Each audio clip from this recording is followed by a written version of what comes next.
So we're moving to Jeremy. Jeremy Heymans is a social entrepreneur. He has co-founded numerous companies like Purpose.com or Avaz, the world's largest online citizen movement with 15 million members. He has been awarded as movement pioneer as a young global leader according to World Economic Forum. Jeremy, we're curious. Hi.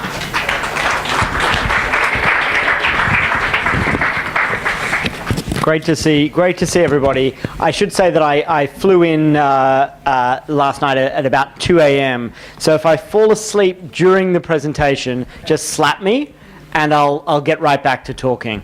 But it's been great to meet some of you, and I want to share with you a little bit of what we do at Purpose and do a little bit of storytelling. And essentially, what we do is we build movements.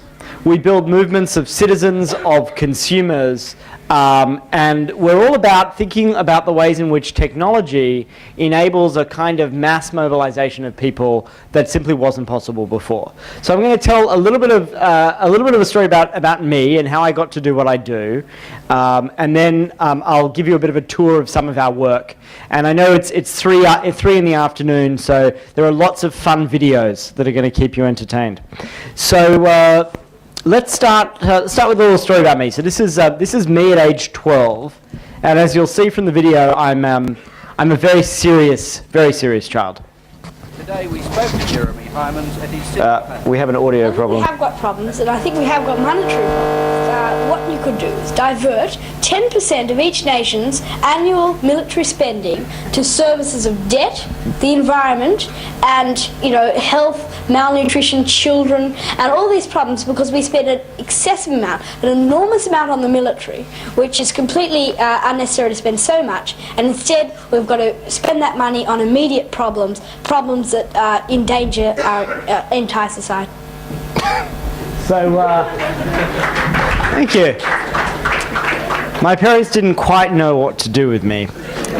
But so I was an activist as a kid, and I went around the world and I met world leaders and Nobel Prize winners and campaigned for environmental issues and all sorts of other things. And when I did that, I'll continue telling you a bit more of the story. So sort of I did that.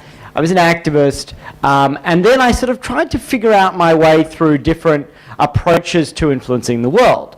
And so having done that as a kid, at the age of 21, I went to the United Nations. And I worked at the United Nations, and initially I was incredibly inspired by this sort of vision of what international institutions could achieve. Everybody was going to get together and cooperate, and they were going to get stuff done, right?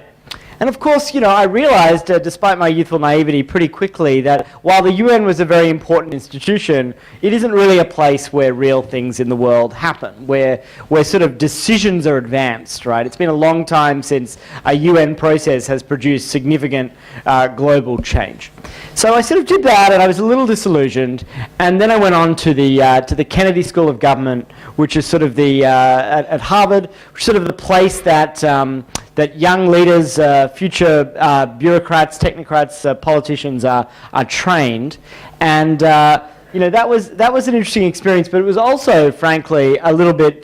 We'll get to him in a minute. Was also a little bit disillusioning on some level, because I had this idea in my head that the way I was going to make influence in the world was by becoming one of these politicians or bureaucrats or diplomats. I was going to have a piece of institutional authority and power, and then it was going to be fine, because then I could really execute on my agenda of change. And there was this great moment in a class that I took at the Kennedy School about leadership.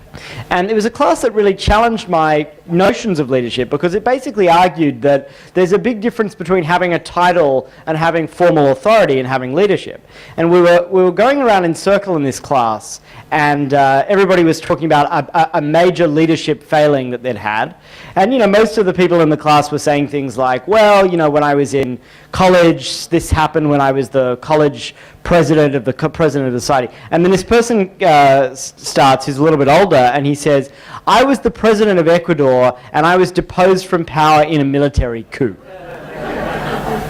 So everybody was like, wow. So this man, Jamil Mahwad, had been president of his country, tried to make these bold economic reforms, and the kind of change that he tried to create, basically people just came right down on him and took that power away. So I began to think, well, maybe there's another way here in terms of how I could exercise power in the world. Maybe I need to think about some more outside-in strategies and maybe go back to that childhood activism that I described. So the first step on this journey back to doing what I do now comes via this man, Dick Cheney. Now, obviously, some people here may be great fans of Dick Cheney. I'm not. And in 2004, I was at Oxford starting a PhD, and so after having done the institutional thing, I was like, well, maybe I need to become an academic, and then I'll really be able to think these problems through. But at the same time, the 2004 presidential elections were unfolding in the US, and I thought, wow, what could we do to try to change the course of that election in some way? So I got together with a friend of mine and we started a campaign in the 2004 presidential elections that was funded by George Soros and others, that was designed to we put a group of women together called the Band of Sisters. And these women went all over America chasing Dick Cheney on a private jet. So wherever Cheney was, we had a private jet that could keep up with him. And he had Air Force too, and he would go to multiple states in a day in the final stages of the campaign. And we were there, and what we did is we put these amazing women who had really powerful stories to tell. Often they'd been supporters of the Bush administration and had turned against Bush because of the conduct of the war in Iraq. And we'd put them right outside where Cheney was speaking. And what it meant was that in the evening news that night, they'd be like, Dick Cheney came to visit. There to greet him were the Band of Sisters, which is what we called these women. And it was really, really powerful. And what was interesting was that as we did that, we began to build this really compelling online following for these women. And so by the end of the campaign, we'd raised millions of dollars in these tiny micro donations, averaging $10, $20, $30. And we said, wow, this is really powerful, because even 5 years before, that kind of self-organized online movement building by a couple of nobodies, because we didn't really have institutional power, would just not have been possible. And so that was fascinating. Flash forward to 2005, the next year. So obviously the Bush administration was re-elected, which didn't work out quite as we'd hoped, but we learned a lot of very, very important lessons. And we thought, how could we bring them back to Australia? And that's where I'm from originally. And so went back to Australia and thought, okay, let's try to build a people-powered movement using these new technology tools that might take on another man we didn't like very much, John Howard, who had been Prime Minister of Australia for almost 10 years, and who had a very, very conservative agenda. He'd supported Bush on everything he'd done. He refused to take action on climate change. He locked our refugees up in these desert prisons. So we wanted to build a movement of Australians who wanted to make the country more socially and economically progressive. So we created this thing called GetUp. And it wasn't a political party. It wasn't one of these big institutions. It was a grassroots social movement. Now, of course, at the beginning, we didn't really have a movement. So we made this ad that boldly proclaimed Australians are starting a new movement, and the movement was my sister and my niece who appeared in the ad. And they were great. But actually, things started to really take off. And again, these online platforms, if you create the right message and the right frame to really give people a sense that they're powerful, that they can participate, they just become really, really interesting. So GetUp today is the largest political organisation in Australia. It has more members than all of Australia's political parties put together. And it's had a very, very big impact on elections, including the defeat of John Howard in 2007, and many other big fights we've had in Australia. And what's exciting about GetUp is it isn't just people clicking and taking action that way. GetUp has built real power on the ground. I think the greatest test of GetUp is the fact that people want to dress their dogs up in GetUp t-shirts. And so there's a sense of identity that this movement has given people, and a big part of why is the message was not, join our party, sign up to our manifesto, do everything we tell you to do. It was like, we're going to give you an opportunity to rise up from the bottom and be powerful. And that's really the methodology of our work. So the next step was trying to tackle this problem, which is the basic asymmetry of power that you see described here between governments and corporations, who by definition are organized transnationally, right? They have institutions like the WTO and the World Bank and the UN, and corporations, of course, are very good at operating transnationally and avoiding tax transnationally and all of those things. And the world's people, who at the global level, outside of, at the national level, in some democracies, people are very well organized, but at the global level, really weren't very well organized at all. So I got together with a group of social entrepreneurs from around the world and decided to launch an organization called Avaz, which of course I'm pronouncing badly to you guys, but we deliberately called it Avaz because we wanted the organization not to have a kind of Anglo-American sort of brand. We wanted it to be truly global and to try to represent a voice of the world's people. And so we used a word that we knew at least 1.2 billion people, 1.3 billion people would recognize, even if Americans were sitting there scratching their heads going, what is this, Avaz? So that's why we called it Avaz. And the message when we launched was, global public opinion is the new superpower, right? We're going to organize people. And today, Avaz has more than 39 million members. I think it might almost be 40 now. You have to kind of keep refreshing the page. Operating in 15 languages in every country on Earth. We have a membership here in India as well. So that's what Avaz has done. So that's a bit of the backstory. And all of that leads to Purpose, which is the organization that I founded 5 years ago to be a home, a global home for these kinds of new models, to harness the power of people's own agency, to enable people to participate and build movements around major global issues. And what I'm going to do now is give you a little bit of a talk about what Purpose does, sort of methodologically, what the kind of secret sauce is. And Purpose, by the way, is a company, and we set it up as a mission-based company so we could maximize our social impact and also provide a model for a company that actually does produce and that does live its purpose, no pun intended, in a very, very real way. Because actually I think it's more important that there be companies that are examples of that than that there be non-profits. Because there are lots of non-profits that do that, not a lot of companies. So we set up Purpose in that way. And I'll share with you a bit about what we do, and then I'm going to give you just a fun tour of some of the work that we do and give you a flavor for it. So we work in three ways. We work with existing organizations, which is a lot of our current revenue. So organizations like Unilever or Nike or Google, big NGOs, foundations like the Gates Foundation, Michael Bloomberg, and we'll give you some examples in a moment. And they engage us to think about how to build movements around the causes that they champion. And of course, they have to also be causes that we're aligned with. So if ExxonMobil came to us and said, we want you to build a movement for the oil industry, we would say no, because they're not the values that we hold as an organization. Second thing we do is we create new stuff. We have a ventures arm, and that ventures arm produces both non-profit and for-profit ventures, where we see gaps in the landscape where new movements are needed. And I'll give you some examples of those ventures later on. And thirdly, we build tech. Because while this work isn't about technology, you can have all the tech tools in the world and you're not going to necessarily engage people by default. It's empowered. The backbone of it requires good technology. And so, for example, if you're organizing people in a place like India, the tools look quite different. They're more mobile phone centric, for example, than if you're organizing people in America, which is still very email centric. And so there's a bunch of tools and platforms we've had to develop to make it easy to organize people. The other thing we've had to do is we organize people around the world, often millions of people at a time.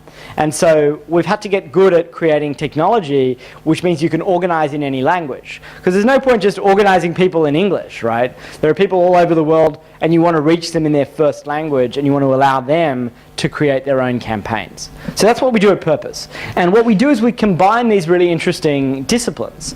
So we combine organizing, which is political campaigning methodologies, with really good brand thinking. We're very proud of caring about brand and caring about design, because those things are actually really important to communicating to people. So we have really world-class brand and storytelling folks. We have behavioral economists, because human behavior is at the backbone of how you build a movement. We have, of course, technologists and designers and UX people. We also have business people. We have what we call, at Purpose, the McKinsey refugees, of which I am one, although I was only there briefly. And so these guys, of course, understand how to shift power within these established institutions, right? And tomorrow in my talk, I'll be talking about what's called new power, new sources of power and what these new models look like, and how old power needs to adapt. Because often at Purpose we find ourselves kind of trying to help old power adapt, or creating one of these new power organizations. So that's a bit of a backstory, and the broader context is this sense that increasingly, particularly young people, if you're under 30, you've got a very different attitude to participation to somebody who's 20 or 30 years older, because you've grown up crowdfunding on Kickstarter, or making your own stuff using 3D printing, or participating in politics using some online mechanism like of ours. So you have this sense that, like, wow, I don't necessarily need to just wait to buy stuff and wait to look at the television. I can start my own YouTube channel. I can create my own world. And that's a very different mindset that's actually very important to how the world is shifting. So I'm going to tell you some stories from our own work. This is a young girl called Bia. She is an amazing woman in Brazil, and we created an organization in Brazil called Minha Rio, which is basically an anti-corruption movement in Rio that allows people who basically have been shut out of the power elite in Rio to say, wait a minute, how are you really spending that money that's going into the Olympics? And wait a minute, well, you just made that big change that allowed anyone to build a stadium without caring about the pollution that it generates, etc. So we created this set of tools, and Bia was one of these people who used the tools. And so she used a tool we created called Panela de Pressão, which means pressure cooker. And basically what was happening to Bia was that she was at a school in Rio that was about to be demolished to make way for an Olympic parking lot. And this is happening all over Rio, right, and Brazil, because there's a lot of money going into these big sporting events. And so we wanted to help Bia. She'd started a campaign, it started getting some traction. And her school was a wonderful school. It was actually one of the top 10 schools in Rio, and it served disadvantaged kids. So we saw this campaign getting traction, and we decided, let's help. Let's create a campaign in which we put a webcam on the school that anyone can go and see. We knew that the demolition was scheduled some point in the next week. We didn't know exactly when. So we put this webcam on the school, and we said, everybody in Rio, to save this school, we want you to monitor the website and leave your mobile phone number. And as soon as somebody reports the arrival of trucks and the imminent demolition, you'll get a text message. And you've become a citizen guardian of this school. And then everybody who gets the text will go to the school and form a human barrier to protect the school. So this campaign really caught fire with karaokes, which is, of course, the word that people in Rio use to describe themselves. And we didn't even need, in the end, to send those text messages, because it got so much publicity and it became such an iconic story of the injustice and lack of accountability associated with this work, that the mayor of Rio said, you know what, that was a bad idea. I'm not closing the school after all. And this is the Facebook graphic that declares victory. And in movement building, of course, you need to celebrate the victories as well as the defeats. The way you build commitment from members of your movement is by really taking them on the journey. Because you often lose, right? You lose more often than you win. But when you win, you have to say to people, wow, you did this. Because they did, right? This is something that ordinary people did together. And of course, that started a much bigger debate in Rio about accountability of spending, corruption, etc. So let me show you some more examples. Let's go to the US. So this is the work that we've done in partnership with Michael Bloomberg. You guys may be familiar with the fact that in America, which is where I live, and where Purpose is headquartered, we have a little bit of a problem with guns. Anyone familiar with this problem? A little bit. Yeah, just a little. So basically, it's very, very easy to get a gun, and that produces these crazy rates of gun violence on a per capita basis compared to other, industrialized countries. So the problem was that Michael Bloomberg was up against a movement. The National Rifle Association is a movement. It has 3 million members. They pay money every month to be part of it. They have $100 million a year alone in member dues and a budget of almost 300 million some years. So this is a very, very powerful organization. So we decided that the way to counter a movement was with another kind of movement. So we created this new organization that launched 6 months ago called Everytown. And we're building Everytown to be a long-term counterweight to the NRA. Because actually, even though the NRA has a lot of people, the vast majority of Americans support the kinds of sensible gun laws that Michael Bloomberg advocates.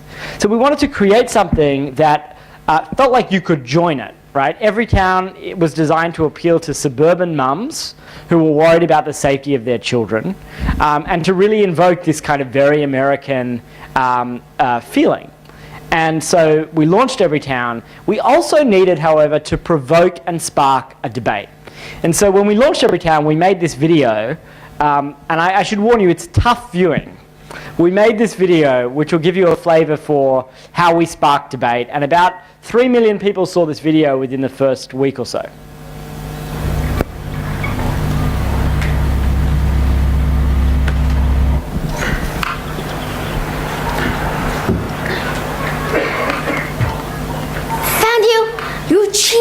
No, I didn't. It's your turn. 20. I'm running in the house. 18. Nope. 17. 16. 15. 14. 13. 12. 11. 4. 3. 2.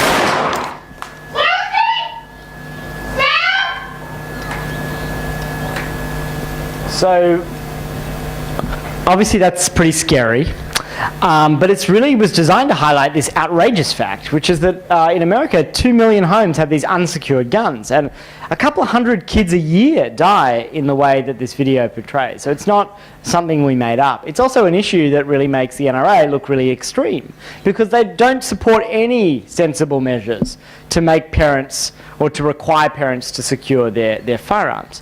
So that's an example of the work, and you'll notice that it was interactive, right? So as you're watching the video, you're invited to kind of end the pain, to press stop, and then you're taken to a site in which you're educated in detail about the issue and led to take action, which is the first step in movement building. So I also want to talk to you about gay rights, and it's an important issue here in India because, as you know, the Supreme Court recriminalized gay relations a couple of years back after what we thought had been a victory. And we created All Out as a global movement for LGBT rights, because while in places like the US, there's a huge wave of change sweeping the country, in many parts of the world, including India and many parts of Africa and the Middle East and Asia, it's very, very, very hard to be gay. You face violence, you might even face criminal action. And so what we've been doing around the world is telling a really compelling story about this issue that focuses on those parts of the world. And one of the big campaigns we ran recently was in response to Russia's anti-gay laws, where Russia passed a law which meant that basically you couldn't say or do anything about gays or you'd be arrested. So if you hold the hand of your partner on the street, you could be charged. If you say anything positive about gays in the media, you could be charged. So it's a very, very oppressive law. And so what we did is we used the Olympics as a moment, and All Out now has about 2.5 million members around the world. And we used the Olympics as a moment to really highlight this, because this is when attention was on Russia's gay laws. And we held demonstrations in 34 cities on one day, and the message was love always wins. As a result of that campaign and the efforts of many others, we've been able to change the policy of the International Olympic Committee, which means that in future, when countries are bidding on the Olympics, their policies toward and protections of gay people, like their protections of women and their protections of racial minorities, must be considered in these processes. I want to move to Syria, and we're almost done. A couple more interesting examples of our work. So, as you guys may know, Syria, what's happening now in Syria is the biggest unfolding humanitarian disaster of the century, of our century. There are a third of the country has been displaced. So imagine a third of Indians being pushed out of India, right? It's an unbelievable crisis. And so what we've been trying to do on the Syria crisis is show people the human side of this, because people focus on all the bad guys who are fighting, but 22 million Syrians have never picked up a weapon. So that's what we've done, and I want to play you a video about a really, really heroic group of young men in Syria who are changing the face of what Syrians look like, and I think you'll find this fascinating.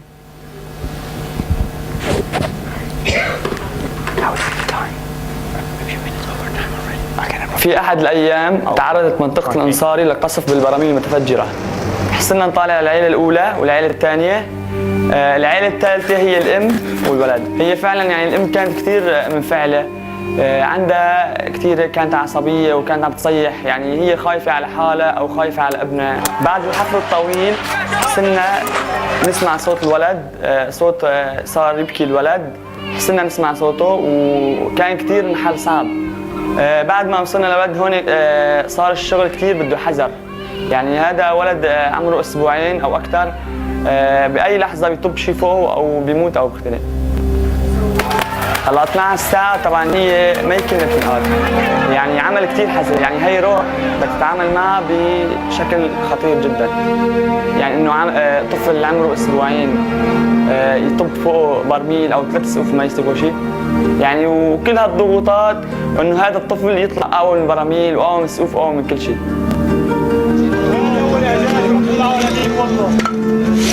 هذا اعجازه تبارك اسمك الله الله وينه عدي يملك الماء الله شوي شوي خالد يا خالد الله يا الله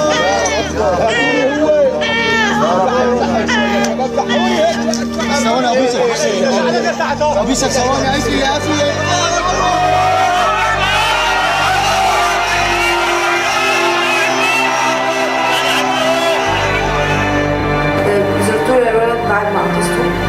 ما عندنا وقت، قصف.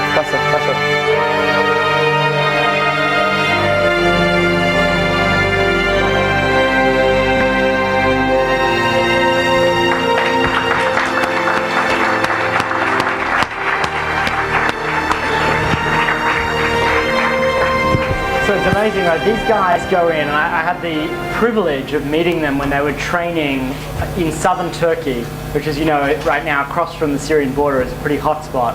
I had the privilege of meeting them a couple of months ago. These guys are Syrians who volunteer to pull people out of the rubble after these bombs. And what happens is the regime bombs... Yeah, can you use the mic? Sorry, I got a little carried away.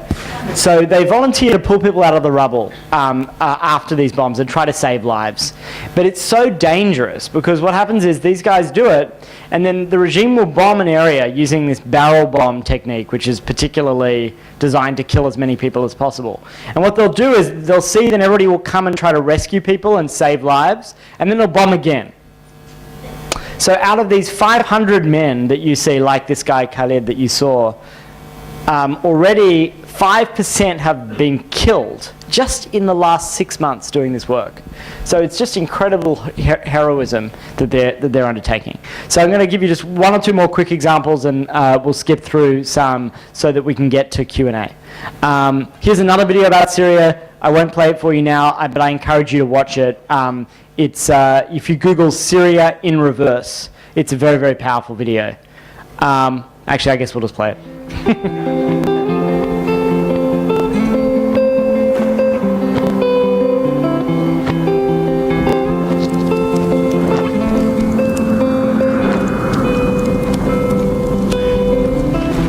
Shadows settle on the place that you left. Our minds are troubled by the emptiness. Destroy the middle, it's a waste of time. From the perfect start to the finish line. And if you're still breathing, you're the lucky ones. 'Cause most of us are heaving through corrupted lungs, setting fire to our insides for fun, collecting names of the lovers that went wrong, the lovers that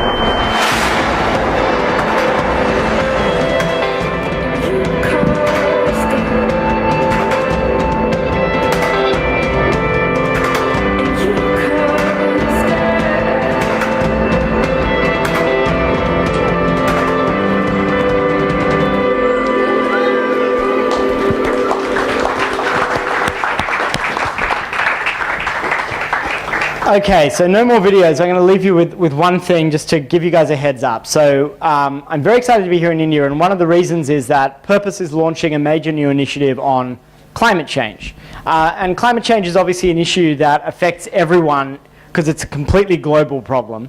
And it's also very connected to problems like air pollution that people in India experience obviously very acutely. So we're creating a new initiative that's going to be very, very ambitious around the world. We're trying to find ways to get more action on climate change in a way that's consistent with, development, etc. So if you want to talk to me about that, it's called Here Now. And we have already done some amazing stuff, which fortunately I don't have time to show you because I wanted to allow some Q&A. But if you're excited about climate change and know people in India who care about it, let me know. Thanks so much, guys. Thank you very much for all the emotions.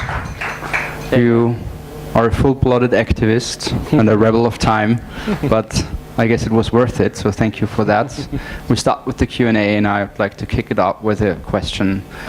To start something, it kind of takes one who is a crazy one, the rebel, the jerk. Everybody loves it, but he has this idea. And then the second one is kind of his best friend. He doesn't care much about the cause, but he cares about the person. The third one is the one who enjoys the sun from the shadow, and up the fourth one we have a movement. So if you pick one of those four, what would be your hard recommendation for them to continue what they're doing? You mean one of those four guys in that make a movement. So the first one, the second one, the third one, or those who just follow us. Yeah, well, I think the critical moment is when people they get the confidence to know that other people are also there. So you think about the Arab Spring and the uprising in Tahrir Square the first time. And the thing that made that powerful was for years and years people had silently felt like Mubarak was, they all hated him, right? A lot of people hated him, but they just didn't feel like there was enough proof that other people would act if they did. And that made them scared. And so that Facebook page, We Are All Khaled Sayed, which sort of was the response to the Tunisian who put himself on fire, that showed people, I know that guy. He's in my neighborhood and he's going to Tahrir Square. And wow, there's 100,000 people going tonight. And so that dynamic, which is a little bit the fourth character that you mentioned, is a dynamic that gives people the confidence to move at a moment like that. So we have the first question in the first row. Hi, my name is Girish Mittal. How is Purpose funded? I mean, you're obviously doing some great work. Using a lot of technology. I mean, it costs a lot of money, and it's something which is not popular with governments, with corporations. I mean, you mentioned about Michael Bloomberg being, one of the supporters, but how do you keep on, the revenue stream running to keep doing this amazing work? So a couple of things. So one is we have the collaboration arm, the consulting arm. So when we did this work for Michael Bloomberg, we were paid to do that work. So that means that's a revenue stream, of essentially a services or a consulting revenue stream. We also have people who directly fund our work. So funders will say, we want Purpose to launch an initiative on climate change, and they'll directly fund the work. And in the US, I think people are getting their heads around the fact that you can fund companies, not just non-profits, to do the kind of work that we do. We also are looking at ways to generate revenue streams around the technology that we do. And our for-profit ventures are designed to organize consumers around progressive causes. So the first thing that we're doing there is something called Food Stand, which is currently in private beta. And it's essentially a movement of people who want to change the food system and who care about eating better. So organic, local, sustainable. And there's a lot of consumers, particularly in places like the US, who care about that. And we're bringing them together in a community. And that's a for-profit. So those are some of the ways in which we're able to be sustained. We also have investors who see the potential of what we're building as an incredibly important institution for this kind of work around the world.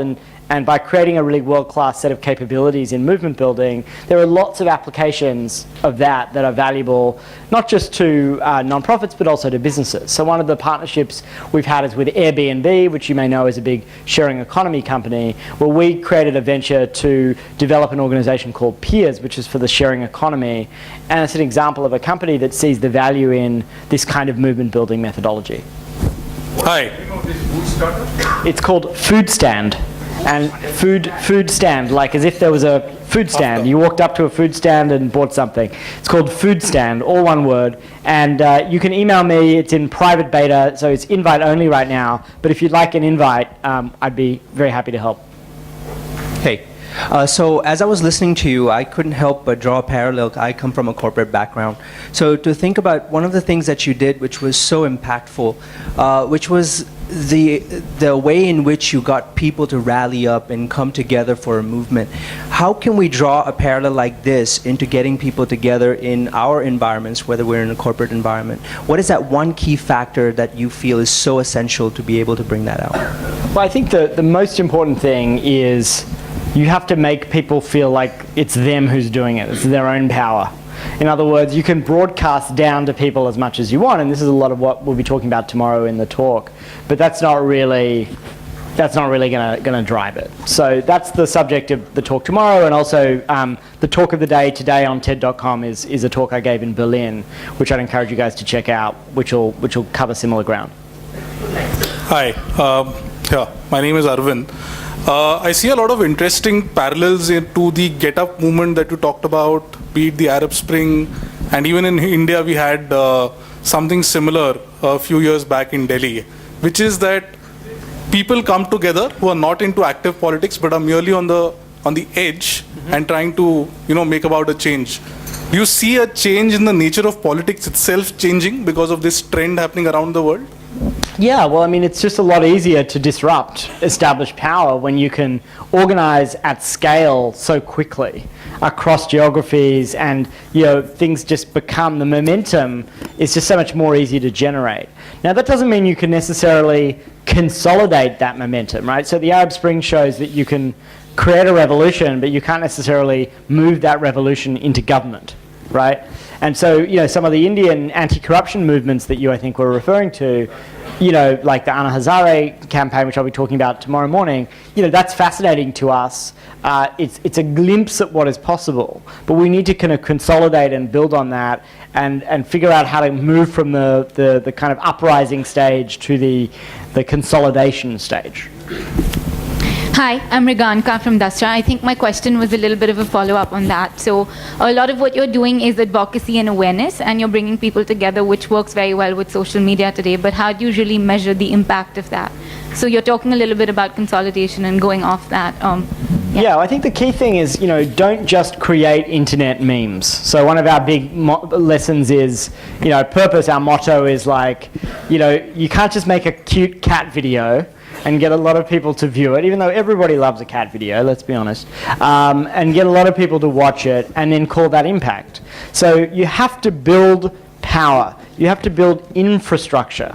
So the group that I showed you, All Out, is a piece of infrastructure for the global gay rights movement, which means that when the Indian gay rights movement needs help, we can help them. It's infrastructure. And we've built a membership of people in India who care about this issue. So you've got to think in long-term ways about how you build power. And that's why at Purpose, we don't just create little memes or one-off campaigns. We tend to create new organizations, new models that are there to last and to kind of consolidate energy so that one victory builds on the next, builds on the next.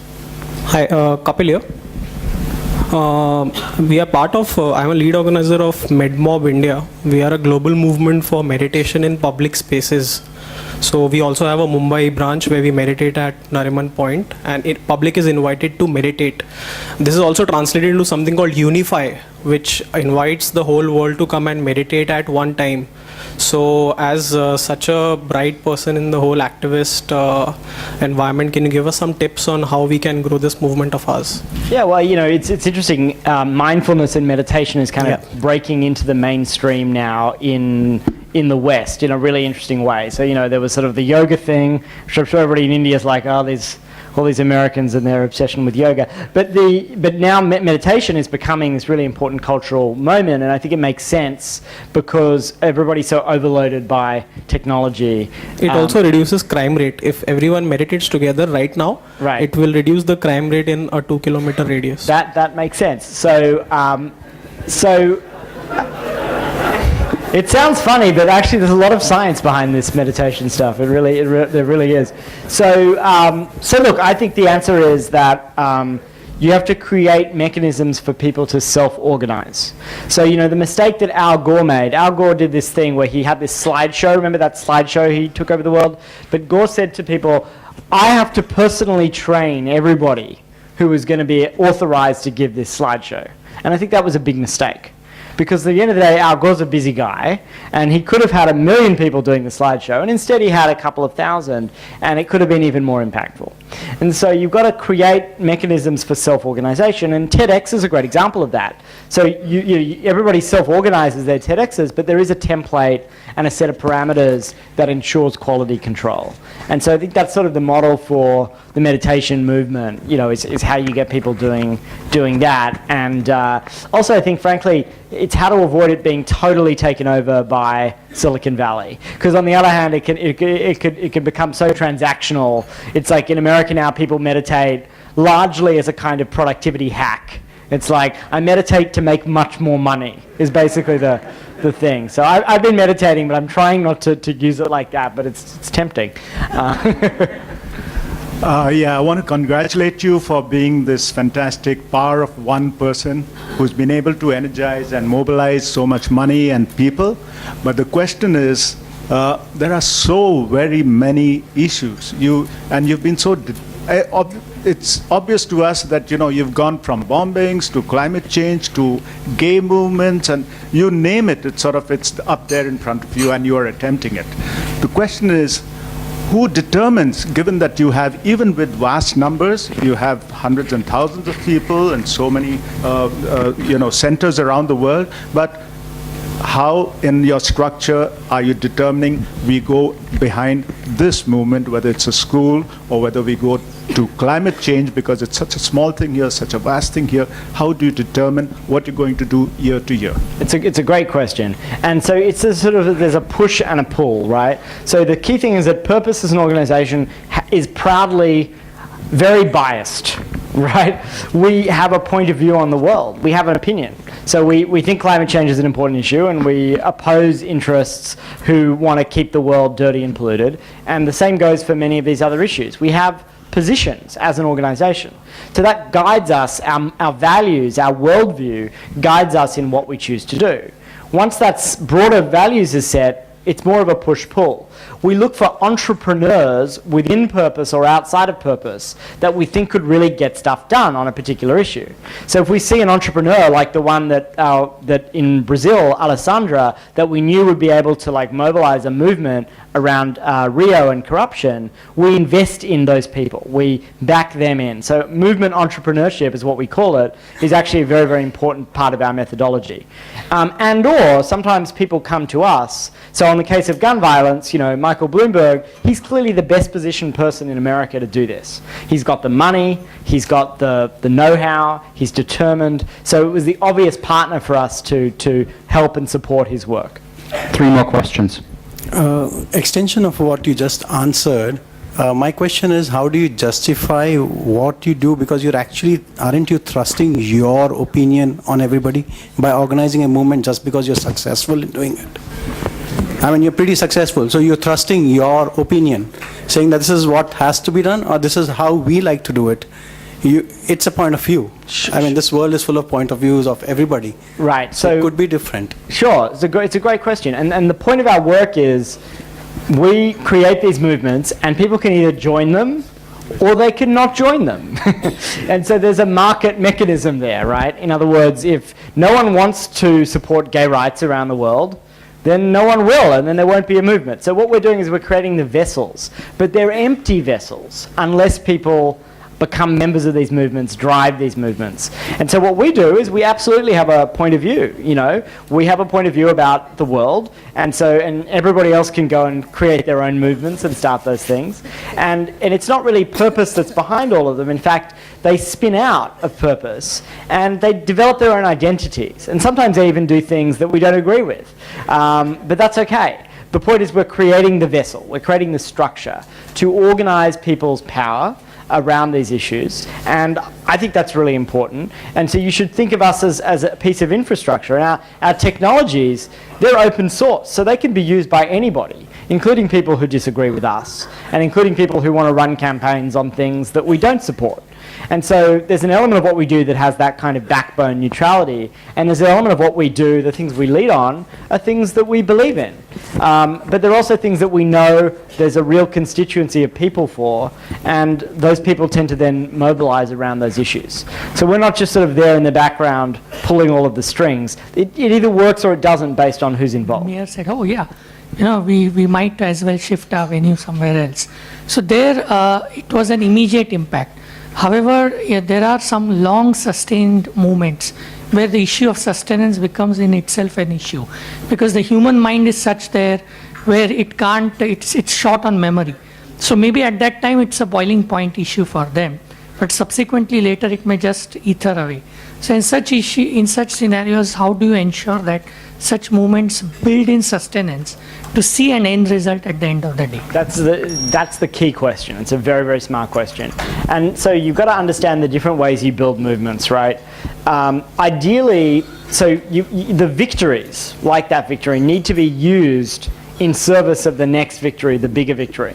Otherwise, they're useless, right? So that's why we create these movements that are long-term, that are not just flash in the pan. So because a movement around one thing, like saving a school, isn't going to have long-term impact unless it's consolidated. It's also true, by the way, that some issues are just harder than others. So climate change is an example of an incredibly difficult issue for the human brain. It's long-term. You don't feel the effects in the same way. So when there's an earthquake, everybody's like, there's an earthquake, right? And everybody's natural evolutionary urge is to help, right? It's like flee, fight. You have this sense of crisis and urgency.